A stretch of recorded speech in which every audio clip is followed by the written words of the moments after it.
கௌரிஸ் கறி கார்னர். நாம் இன்றைக்கி பார்க்க போகிற ரெசிபி சக்கரவள்ளி கிழங்கு பாயாசம். தேவையான பொருட்களை பார்த்துடலாமா? 200 கிராம் சக்கரவள்ளி கிழங்கு, அதாவது சீனி கிழங்குன்னு சொல்லுவோம் இல்லையா, அந்த தோல் சீவிட்டு இப்படி ரவுண்டாக கட் பண்ணி வச்சுருக்கேன்.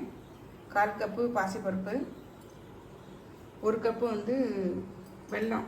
இது பழைய வெள்ளம்னால அது டார்க் கலரில் இருக்குது. கொஞ்சம் ஏலக்காய் தூள். ஒரு சின்ன குக்கரில் பாசிப்பருப்பை நல்லா களைஞ்சிட்டு சேர்த்துருக்கேன். இப்போ இதில் சீனி கிழங்கு இதில் சேர்த்துடலாம். சீனி கிழங்கு தண்ணியில் போட்டு வைங்க, இல்லைன்னா கலர் கருப்பாயிடும். இது கூட 1 டம்ளர் தண்ணி விட்டுக்கிறேன். குக்கரை மூடிடலாம். மூடிட்டு 2லேருந்து 3 விசில் உங்கள் குக்கர் தகுந்த மாதிரி பார்த்துக்காங்க.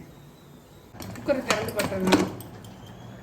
பாருங்கள், நல்ல பாசிப்பருப்பெல்லாம் மலர்ந்துருக்கு. இதே மாதிரி சீனி கிழங்கும் மலர்ந்துருக்கு. நம்ம இப்போ இது நல்லா அமுக்கி ஸ்மாஷ் பண்ணி விட்டுறலாம். 1-2 இருந்தால் நல்லா தான் இருக்கும். இன்னும் ஸ்மாஷ் பண்ணிட்ட பாருங்க, இருக்கட்டும் அப்படியேவும். இந்த வெள்ளத்தை கரைச்சிக்கலாம். 1 கப்பு வெள்ளத்தை சேர்த்துட்டு அதில் 1 டம்ளர் தண்ணி விட்டுடலாம். நல்லா கரைஞ்சிச்சு பாருங்க, இருக்கட்டும்.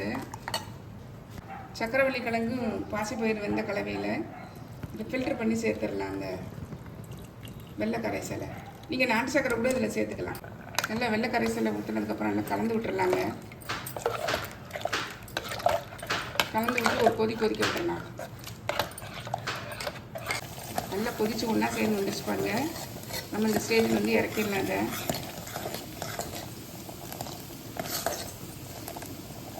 அடுப்பில் தாளிப்பு கரண்டி போட்டு நெய் விட்டுட்டேன். முந்திரி பருப்பு,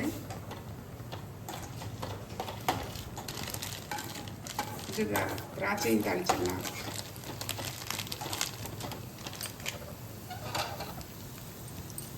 அப்படியே நம்ம பாயாசத்தை விட்டுறலாம்.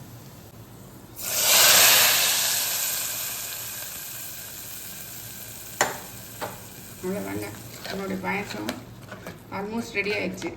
கொஞ்சம் சூடு ஆறின உடனே பசும்பாலோ இல்லைன்னா நீங்கள் தேங்காய் பால் கூட இதில் விட்டுக்கலாம்.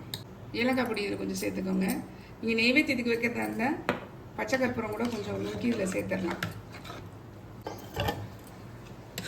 பாயசம் கொஞ்சம் ஆறிச்சு பாருங்கள். நம்ம இந்த ஸ்டேஜில் பால் விட்டுக்கலாம்.